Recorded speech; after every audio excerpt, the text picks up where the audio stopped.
மனசுல என்ன ஆகுது, ஸ்ட்ரெஸ் ஆயிருது. உடனே என்ன பண்றோம், நம்ம டாக்டரை போய் பாக்குறோம். அவன் என்ன பண்றான், heart, lungs, kidney, pancreas, duodenum, nerve எல்லாத்தையும் டெஸ்ட் பண்றான். எல்லாம் டெஸ்ட் பாக்குறான். பார்த்துட்டு அது பெருசாயிடுச்சு, இது குட்டி ஆயிடுச்சு, இது வீங்கிட்டு இருக்குது, அது சாஞ்சிக்கிட்டு இருக்குது. இதுக்கு என்ன பண்றது சார்? இப்போ 4 மெடிசின்றான்.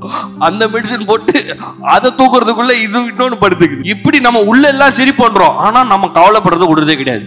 என்ன பண்றது, என்ன பண்றதுன்னு கவலைப்பட்டே இருக்கோம். நம்ம கவலைப்பட என்ன ஆகுது, அது ஹார்ட் வீக் ஆகுது, லங்ஸ் பெருசாகுது, கிட்னி சுருங்குது, எல்லாம் கனெக்ட் ஆயிருக்குல்ல.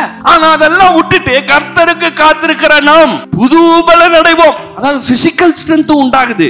புரியுதுங்களா? அதாவது மனதளவுல ஒரு பலன் உண்டாகிறது. பாத்துக்கலாம், கர்த்தரின் பட்சத்தில் இருக்கிறார், மனுஷன் எனக்கு என்ன செய்வான், பாத்துக்கலாம். கிறிஸ்துவுக்குள் நான் இருக்கிறேன், என்னை பலப்படுத்த கிறிஸ்துவனா எல்லாவற்றையும் செய்ய எனக்கு பலன் உண்டு. ஆமா பாத்துக்கலாமா, எவ்வளவு பெரிய பணம் தேவை, எங்க குடும்பத்துல என்ன வேணாலும் பாத்துக்கலாம். பிசாசு வாடா பாத்துக்கலாம், வா, அவ்வளவுதானா, இதுக்கு மேல ஒன்னால அடிக்க முடியாதா, வா. அவனுக்கு என்னன்னா, ஒன்னும் ரொம்ப சிம்பிளா சொல்றேன் கேளுங்க. பிசாசுக்கு என்ன தெரியுமாங்க, நரகத்துக்கு சூஸ் பண்ணி தூக்கிட்டு போகணுன்றதான் அவன் பிளான். அவன் ரொம்ப கேர்ஃபுல்லா இவன் எப்படியாவது நரகத்துக்கு தள்ளணும்னு பிளான் போட்டு வேலை செய்தான். சில பேர் அப்படியே இன்னும் வச்சிருக்கான். நம்ம எல்லாம் எஸ்கேப் ஆயிட்டோம். இயேசு நம்மளை மீட்டிட்டாருன்றதை அறிஞ்சுக்கிட்டோம். இப்போ அவனுக்கு என்னன்னா, உன்னை நரகத்துக்கு தான் போட விடல, இந்த உலகத்தை நரகமாக்கிடுவோம். புரியுதா? எத்தனை பேருக்கு புரியுது? புரியுதா எல்லாருக்கும்?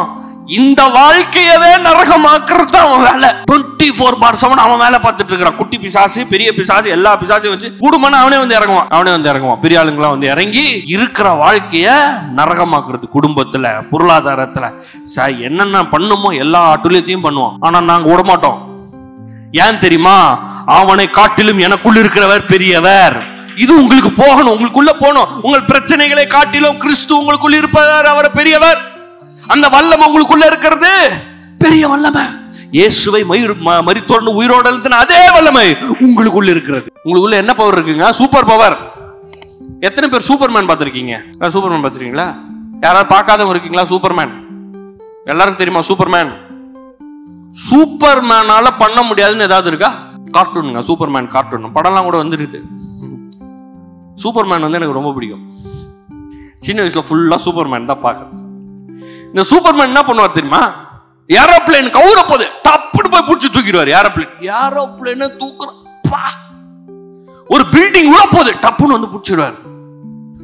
பில்டிங் உள்ளாது, ஒருத்தன் கடத்திட்டு போவான், அவனை அடிச்சு தூக்கி போட்டு அழகா தூக்கிட்டு வந்து நிப்பாட்டுவார். சூப்பர்மேனால முடியாது ஒண்ணுமே கிடையாது.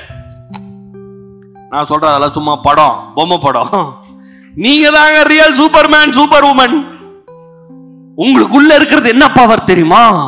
இயேசுவை மரித்தோரிலிருந்து உயிரோடு எழுப்பின அதே வல்லமை உங்களுக்குள்ள இருக்கிறது.